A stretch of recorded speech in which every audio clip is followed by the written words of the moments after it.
Hello everyone, వచ్చేసింది నా కొత్త పాస్పోర్ట్ రెన్యువల్ చేసుకున్నా అని చెప్పాను కదా, అది వచ్చేసింది. ఈ వీడియో ఏంటంటే పాస్పోర్ట్ రెన్యువల్ చేసుకునే వాళ్ళకి మాత్రమే కాదు, ఎవరైతే కొత్తగా పాస్పోర్ట్ అప్లై చేయాలనుకుంటున్నారో వాళ్ళకు కూడా తప్పకుండా హెల్ప్ అవుతుంది. వీడియోని ఎండ్ వరకు చూడండి. అండ్ లైక్స్ మర్చిపోతున్నారు భయ్య, మీరు ప్రతిసారి గుర్తు చేయాల్సిన పని లేదు. కొంచెం వీడియో అట్లా ఓపెన్ చేయగానే అట్లా లైక్ కొట్టేశారనుకోండి, అదొక బూస్టింగ్ టైప్ అంతే. ఎగ్జాక్ట్గా 2 years బ్యాక్ ఒక వీడియో చేశాను పాస్పోర్ట్ మీద, దానికి వచ్చిన రెస్పాన్స్ అంతా ఇంత కాదు. ఆ వీడియో చూసి తక్కువ 1000 నుంచి ఒక 2000 మంది పాస్పోర్ట్ అప్లై చేసి ఉంటారు. అండ్ వాళ్ళు ఇచ్చిన ఫీడ్బ్యాక్ మంచిగా అనిపించింది నాకు. అందుకోసమే ఇప్పుడు పాస్పోర్ట్ గురించి చాలా ఇంపార్టెంట్ ఇన్ఫర్మేషన్ ఇస్తాను దీంట్లో. చూడండి, ఏంటి 2 ఉన్నాయనుకుంటున్నారా? 1 by 1 మీ డౌట్స్ అనేవి క్లియర్ చేస్తాను. అదేంటి యాక్చువల్ రెన్యువల్ ప్రాసెస్ ఎలా ఉంటుంది, కొత్తగా అప్లై చేసుకోవడానికి ఎలా ఉంటుంది అనేది డీటెయిల్గా మాట్లాడదాం ఈ వీడియోలో. పదానికి వెళ్దాం వీడియోలోకి.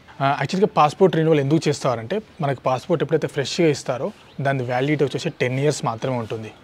ఆ 10 years అయిపోయిన తర్వాత మనం కొత్తగా రెన్యువల్ చేసుకోవడానికి అప్లై చేసుకోవాల్సి ఉంటుంది.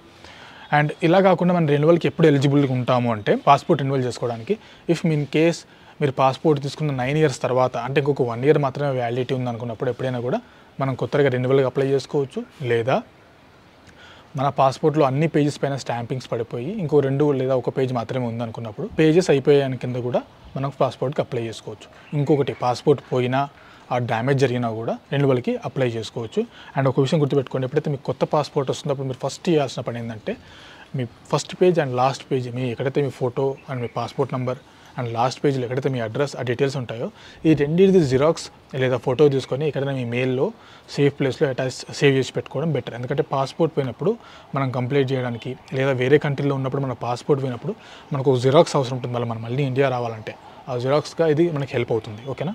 ఇది చూడండి, ఇది నా పాత పాస్పోర్ట్, ఇది నా కొత్త పాస్పోర్ట్. ఈ రెండింటి మధ్య డిఫరెన్స్ గమనించారా? చూడండి ఒకసారి. ఇది చూడండి, 2 పాస్పోర్ట్ మధ్య తేడా గమనించారా? ఇది ఏదైతే మీకు హోల్ కనిపిస్తుందో పాస్పోర్ట్ పైన, ఇది ఓల్డ్ది అండ్ ఇది న్యూది. ఇది ఏం చేస్తారంటే, ఇక్కడ పాస్పోర్ట్ అని ఇంగ్లీష్లో కింద ఇచ్చేసారు. ముందు పాస్పోర్ట్ అనేది పైన ఉండేది.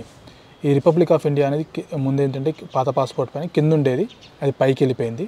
ఆ 3 సింహాల లోగో ఏదైతే ఉంటుందో, సత్యమేవ జయతే అనేది, అది వచ్చేసి సైజు పెంచారు సార్ కొత్త పాస్పోర్ట్ పైన. అండ్ ఈ బ్లూయిష్ కలర్ అనేది బాగా పెరిగిపోయింది. ఇట్లంటే ప్రెస్ చేస్తే ఇక్కడ మనకి ఇండియా అని కనిపిస్తుంది చూడండి.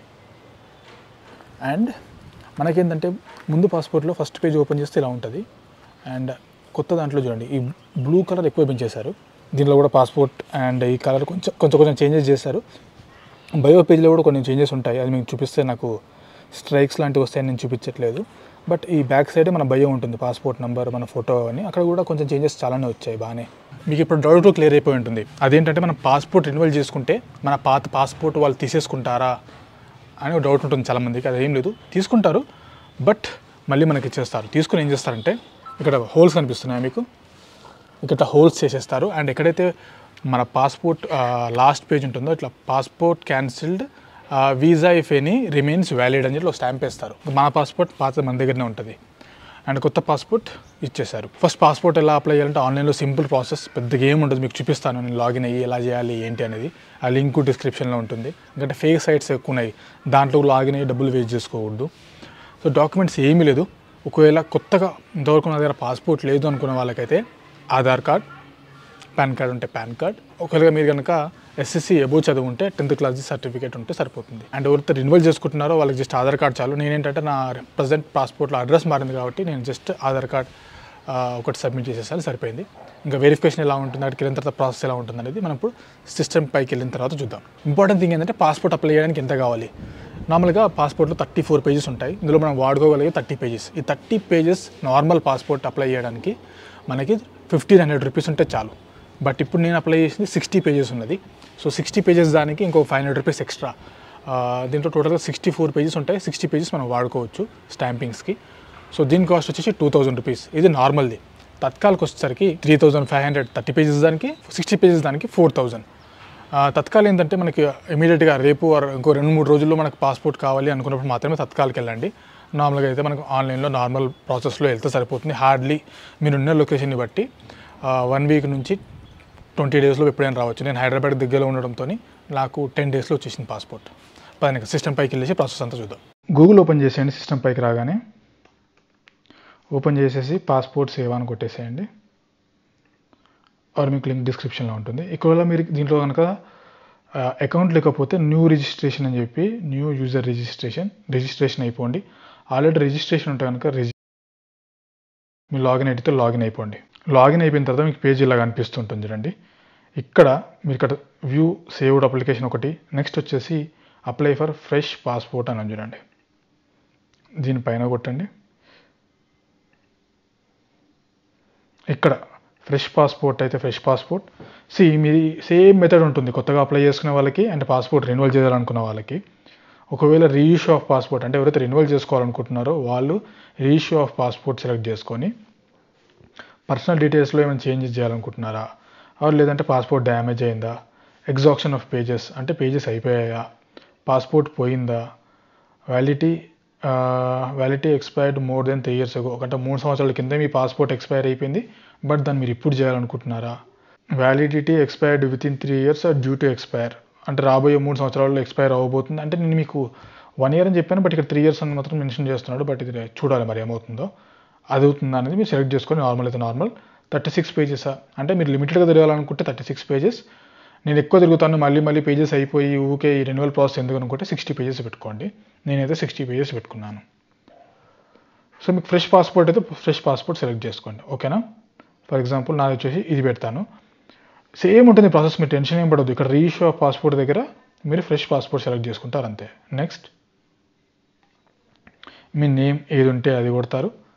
ఇంటి పేరు యాజ్ పర్ ఆధార్ కార్డు ఉంటే ఆధార్ కార్డు కొట్టేసేయండి. నేను మీకు రఫ్ మాత్రమే డీటెయిల్స్ ఇస్తాను దీంట్లో. Have you ever been known for other names ఏమైనా పేర్లు ఉంటే అది ఎస్ అని పెడతారా, లేకపోతే నో. హ్యావ్ యూ ఎవర్ మీ పేరు ఎప్పుడైనా మార్చారా, నో. డేట్ ఆఫ్ బర్త్ నేను ఏదో ర్యాండమ్గా పెడతాను, మీది ఏది ఉంటే యాజ్ పర్ దాని ప్రకారంగా పెట్టేసేయండి. Is your place of birth out of India, మీరు కనుక ఇండియా బయట పుట్టుంటే ఎస్ పెడతారు, లేకపోతే నో. ప్లేస్ ఆఫ్ బర్త్ మీరు ఏది ఉంటే అది, ప్రూఫ్ బేస్డ్.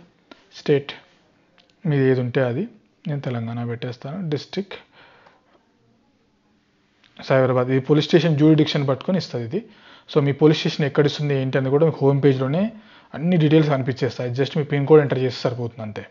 ఇక్కడ ఇందాక మనం ఎక్కడైతే రిజిస్ట్రేషన్ అయ్యామో దాంట్లోనే. మ్యారిటల్ స్టేటస్ ఏది ఉంటే అది, మ్యారీడ్ అయితే మ్యారీడ్, సింగిల్ అయితే సింగిల్. పాన్ నెంబర్ ఉంటే పాన్ నెంబర్ ఇచ్చేసేయండి. ఓటర్ ఐడి నెంబర్ ఉంటే ఓటర్ ఐడి నెంబర్ ఇచ్చేసేయండి, అది మస్ట్ ఏం కాదు. ఎంప్లాయ్మెంట్ టైప్ ప్రైవేట్ అయితే ప్రైవేట్, ఒకవేళ నాట్ ఎంప్లాయిడ్ అయితే నాట్ ఎంప్లాయిడ్, పబ్లిక్ సెక్టర్ అయితే పబ్లిక్ సెక్టర్, సెల్ఫ్ ఎంప్లాయిడ్ అయితే బిజినెస్, అలాంటి ఏది ఉంటే అది పెట్టుకొని నేనైతే ప్రజెంట్ అట్లా పెట్టేస్తాను. Is either of your parent in case of minor, spouse, a government servant, ఎవరన్నా స్పౌస్ అలా అయితే ఎవరైనా గవర్నమెంట్ సర్వెంట్ అయితే ఎస్ పెట్టండి, లేకపోతే నో. ఎడ్యుకేషన్ క్వాలిఫికేషన్, సో మీకు కనుక ఎస్ఎస్సి ఎబో అయితే మాత్రం ECR passport, non ECR passport వస్తుంది. అంటే ఇమిగ్రేషన్ చెక్ అవసరం లేదు. అండ్ ఎవరైతే బిలో ఎస్ఎస్సి పెడతారో వాళ్ళకి ఏంటంటే ఇమిగ్రేషన్ చెక్ రిక్వైర్డ్ అని ఉంటుంది, అంటే గల్ఫ్ కంట్రీస్కి వెళ్ళినప్పుడు అది అవసరం ఉంటుంది. సో మీది ఏది ఉంటే అది పెట్టేసేయండి. నేను గ్రాడ్యుయేట్ అండ్ ఎబో అని పెట్టేస్తాను. సో ఇవన్నీ అంత మస్ట్ ఏం కాదు. ఇంకా అగ్రి. నెక్స్ట్ ఆధార్ నెంబర్ కావాలంట దానికి. ఆధార్ నెంబర్ ఎక్కడ అడిగింది, ఇక్కడ అడుగుతుంది. సో ప్రజెంట్ అయితే నేను ఏదో ఒకటి ఎంటర్ చేస్తాను, బట్ మీరు మాత్రం కరెక్ట్గా ఎంటర్ చేసేయండి. సో ఆధార్ డీటెయిల్స్ అలా ఎంటర్ చేసిన తర్వాత మీ ఫాదర్ నేమ్ ఏది ఉంటే అది అట్లా పెట్టేసేయండి. సర్ నేమ్ కూడా ఓకేనా. ఇంటి పేరు ఏది ఉంటే అది. మదర్స్ నేమ్, మీ మదర్ నేమ్ ఏది ఉంటే అది పెట్టేసేయండి, ఇంటి పేరు కూడా అంతే. లీగల్ గార్డియన్ నేమ్ ఇఫ్ ఏది అప్లికబుల్ అయితే అది పెట్టండి, లేకపోతే నెక్స్ట్. ఇప్పుడు ఏంటంటే పాస్పోర్ట్ అప్లై చేసుకోవాలంటే పాస్పోర్ట్ సెంటర్కి వెళ్ళాల్సిన అవసరం లేదు, దగ్గరలోని పోస్ట్ ఆఫీస్కి కూడా వెళ్ళొచ్చు. హోమ్ పేజ్లోనే అది దగ్గర ఎక్కడ ఉందని మీకు డీటెయిల్స్ అన్నీ చూపిస్తుంది. మీకు అది ఎలా చేయాలో కూడా చూపిస్తాను లాస్ట్లో. మీకు మీరు ప్రూఫ్స్ వాళ్ళకి సబ్మిట్ చేయాలి కదా, ఆధార్ కార్డ్. సో ఆధార్ కార్డులో డీటెయిల్స్ ఎలా ఉంటాయో అలా సబ్మిట్ చేసేయండి. పోలీస్ స్టేషన్ కూడా ఆల్రెడీ వచ్చేస్తుంది చూడండి. ఈమెయిల్ అడ్రస్ కూడా అంతే, మీది ఏది ఉంటే అది ఇచ్చేసేయండి. కాకపోతే కరెక్ట్ డీటెయిల్స్ ఇవ్వండి, ఎందుకంటే మనకి మెయిల్స్ మెసేజెస్ లాంటివన్నీ వస్తుంటాయి. ఇది ఎస్ కొట్టేసేయండి. నెక్స్ట్ కూడా permanent address, present address same అయితే ఎస్ కొట్టండి, లేకపోతే నువ్వు పెట్టేసి ఆ అడ్రస్ పెట్టేసేయండి.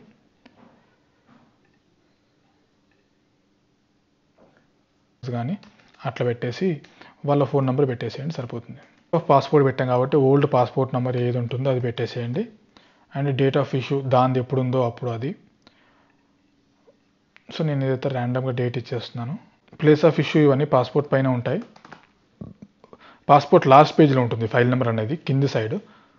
సో అది కొంచెం ఇలా సిమిలర్గా ఉంటుంది. సో దానికి అనుగుణంగా ఎంటర్ చేసేయండి. సో ఇక్కడ డిప్లొమాటిక్ పాస్పోర్ట్ కానీ అఫీషియల్ పాస్పోర్ట్ కానీ ఎప్పుడైనా హోల్డ్ చేశారంటే నో పెట్టేసేయండి. Details not available or never held పైన సెలెక్ట్ చేసేసి సరిపోతుంది. Have you ever applied passport but not issued, no అని పెట్టేసేయండి. ఇఫ్ ఇన్ కేస్ మీ కేసులో ఎస్ అయితే ఎస్ పెడతారు. సో ఈ majority of the answers no ఉంటాయి. మీకు ఏదన్నా ఎస్ ఉంటే మీ సిచ్యుయేషన్ని బట్టి అది ఎస్ అయితే ఎందుకు ఎస్సో మెన్షన్ చేస్తే సరిపోతుంది. సో ఇలాగ అనిపిస్తుంది మన పాస్పోర్ట్ చూడడానికి. ఫస్ట్ పేజ్ బయో పేజ్ ఇది, and last page address page. ఇంకా నెక్స్ట్ వచ్చేసిన తర్వాత ప్రూఫ్ ఆఫ్ బర్త్ కింద పాన్ కార్డు మెన్షన్ చేయొచ్చు, ఎలక్షన్ ఐడి కార్డు మెన్షన్ చేయొచ్చు, డ్రైవింగ్ లైసెన్స్ మెన్షన్ చేయొచ్చు. సో ఇట్లా దీంట్లో వచ్చింది మీరు ఏదన్నా కూడా అది మెన్షన్ చేసేయండి సరిపోతుంది. పాన్ కార్డు ఉంటే పాన్ కార్డ్, ఫోటో ఐడి ఉంటే ఫోటో ఐడి, డ్రైవింగ్ లైసెన్స్ ఉంటే డ్రైవింగ్ లైసెన్స్. ఓకేనా.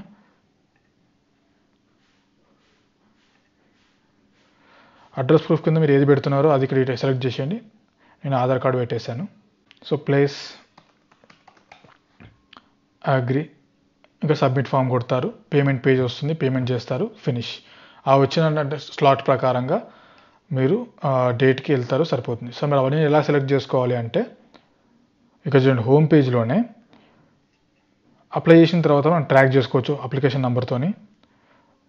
అప్లికేషన్ అపాయింట్మెంట్ ఎక్కడ అవైలబుల్లో ఉన్నాయి అని కూడా చూసుకోవచ్చు. ఫర్ ఎగ్జాంపుల్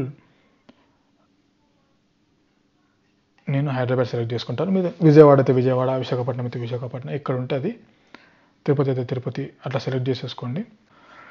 సో హైదరాబాద్లో ఎక్కడెక్కడ స్లాట్స్ ఉన్నాయి, గమ్మెట్పేట, బేగంపేట, నిజామాబాద్, టోలిచౌకి, హైదరాబాద్, ఆదిలాబాద్, భువనగిరి, ఆల్మోస్ట్ తెలంగాణలో ఉన్న అన్ని చూపిస్తుంది చూడండి. మెదక్, నల్గొండ, సిద్దిపేట, వికారాబాద్, వనపర్తి, సో కామారెడ్డి, ఎక్కడెక్కడ స్లాట్స్ ఉన్నాయి అన్నీ చూపించేసింది చూడండి. ఇదిగోండి ఫర్ ఎగ్జాంపుల్ POPSK అంటే పోస్ట్ ఆఫీస్ ఇది. ఓకే, నాకు మెడ్చల్లో ఈ అడ్రస్లో ఈ 28th ఆగస్ట్కి 40 స్లాట్స్ ఉన్నాయి. సో 1 month టైం పట్టచ్చు, 1.5 month తర్వాత ఉండొచ్చు స్లాట్. సో దానికి అనుగుణంగా చూసుకొని బుక్ చేసుకుంటే సరిపోతుంది. సో అట్లా ఆన్లైన్లో డీటెయిల్స్ అన్ని ఫిల్ చేసిన తర్వాత మనకు ఫామ్ వస్తుంది. అది ప్రింట్ తీసుకెళ్లాలని అయితే మస్ట్ ఏం కాదు, ఫోన్లో ఉన్న సరిపోతుంది. ఆ టైం స్లాట్కి అనుగుణంగా మీ పాస్పోర్ట్ సెంటర్ అయితే పాస్పోర్ట్, లేదా పోస్ట్ ఆఫీస్ అయితే పోస్ట్ ఆఫీస్కి ఏదైతే మీరు సెలెక్ట్ చేసుకున్నారో అక్కడికి వెళ్ళాల్సి ఉంటుంది. వెళ్ళేటప్పుడు ఏం చేస్తారంటే మీది కనుక రెన్యూవల్ అయితే కనుక మీ పాత పాస్పోర్ట్ది first page and last page xerox తీసుకోండి. ఒక ఆధార్ కార్డ్ జిరాక్స్ ప్లస్ ఒక ఒరిజినల్, మీ ఆధార్ కార్డ్ ఒరిజినల్ ఉంటుంది కదా, ఒరిజినల్ క్యారీ చేసేయండి సరిపోతుంది. ఎవరైతే ఫ్రెష్గా అప్లై చేస్తున్నారో మీరు Aadhaar card xerox plus original, SSC certificate original plus xerox, లేదు సర్టిఫికేట్ కాలేజ్లో ఉందనుకుంటే కస్టోడియన్ సర్టిఫికేట్ లాంటిది, and birth like date of birth prove చేయడానికి బర్త్ సర్టిఫికేట్ కానీ, పాన్ కార్డ్ కానీ, డ్రైవింగ్ లైసెన్స్ కానీ, ఆ లిస్ట్లో మెన్షన్ చేసిన ఏదన్నా కూడా క్యారీ చేసేయండి సరిపోతుంది. అక్కడ మన డాక్యుమెంట్స్ అన్ని సబ్మిట్ చేసేసి వాళ్ళు ఏంటంటే మన ఒరిజినల్ ఆధార్ కార్డ్ వెరిఫై చేసేసుకొని మళ్ళీ మనకి ఇచ్చేస్తారు. ఫింగర్ ప్రింట్స్, ఫొటోస్ అన్నీ వాళ్ళే చూసుకుంటారు, మనం ఎలాంటి ఫోటో క్యారీ చేయాల్సిన అవసరం లేదు. అది అయిపోయిన తర్వాత మనం ఇంటికి వచ్చేస్తాం. ఇంకా నెక్స్ట్ డే నుంచి 1 week లోపు ఎప్పుడైనా కూడా పోలీస్ వెరిఫికేషన్ అవ్వచ్చు. ఇంతకుముందు ఏంటంటే పోలీస్ వాళ్ళు ఇంటికి వచ్చి వెరిఫై చేసేవాళ్ళు. నాకేంటో మరి వాళ్ళే కాల్ చేసి పోలీస్ స్టేషన్కి పిలిపించారు. నాది రెన్యువల్ అని అలా ఏమో అనుకున్నాను, బట్ ఫ్రెండ్ అనుకుంటే తను ఫ్రెష్గా అప్లై చేసినా కూడా తనని కూడా పోలీస్ స్టేషన్కి పిలిపించే వెరిఫై చేశారంట. సో మీ పోలీస్ స్టేషన్ని బట్టి ఆర్ మీ స్టేట్ని బట్టి అది మారుతుందేమో తెలీదు. సో ఈ వెరిఫికేషన్ అయిపోయిన తర్వాత మోస్ట్లీ 3 నుంచి 1 week లోపు ఎప్పుడైనా పాస్పోర్ట్ మీకు పోస్ట్లో వచ్చేస్తుంది. సో అదంతా ఆన్లైన్లో మన స్టేటస్ ట్రాక్ చేస్తూనే ఉండొచ్చు. సో అదనమాట పాస్పోర్ట్ రిలేటెడ్ డీటెయిల్స్ అన్నీ కూడా. మోస్ట్లీ ఇంపార్టెంట్ డౌట్స్ అన్నీ క్లియర్ చేశాను. పాస్పోర్ట్ వ్యాలిడిటీ వచ్చేసి 10 years ఉంటుంది. మనం రెన్యువల్కి అప్లై చేసుకోవాలంటే 9 years తర్వాతనే అప్లై చేసుకోగలుగుతాం, లేదా పేజెస్ అయిపోయి ఉండాలి. పాస్పోర్ట్ 30 pages దానికైతే 1500, 60 pages దానికైతే 2000 rupees. And 10th class below వాళ్ళకి ఏంటంటే పాస్పోర్ట్ పైన ECR పాస్పోర్ట్ అని వస్తుంది. ఎవరైతే 10th class చదువుకోలేదో వాళ్ళకి ఎలాంటి సర్టిఫికేట్స్ ఉండవు కాబట్టి. ECR అంటే ఏంటంటే మనం ఎప్పుడైనా గల్ఫ్ కంట్రీస్కి వెళ్ళినప్పుడు ఈ ECR ఉన్న వాళ్ళకి OK2 బోర్డ్ అనేది ఒకటి మనం తీసుకోవాల్సి ఉంటుంది త్రూ ఎయిర్లైన్స్. అది తీసుకుంటే సరిపోతుంది అండి, అంతే, అంతకుమించి ఏం లేదు. బాబాయ్ చెప్పే ముందు ఏంటంటే ఆల్రెడీ నెక్స్ట్ డే మీరు ఈ వీడియో చూసే టైంకి మోస్ట్లీ నేను వీసా ప్రాసెస్ పనిలో ఉంటాను, బిజీగా. కొద్దిగా 2-3 రోజులు అట్లా 4-5 రోజులు వీడియో లేట్ అవుతాయి. ఇంకా వన్స్ ఆ వీసా అప్లై చేసిన తర్వాత కొన్ని డొమెస్టిక్ ట్రిప్స్ వస్తాయి, వెయిట్ చేయండి. See next video, bye.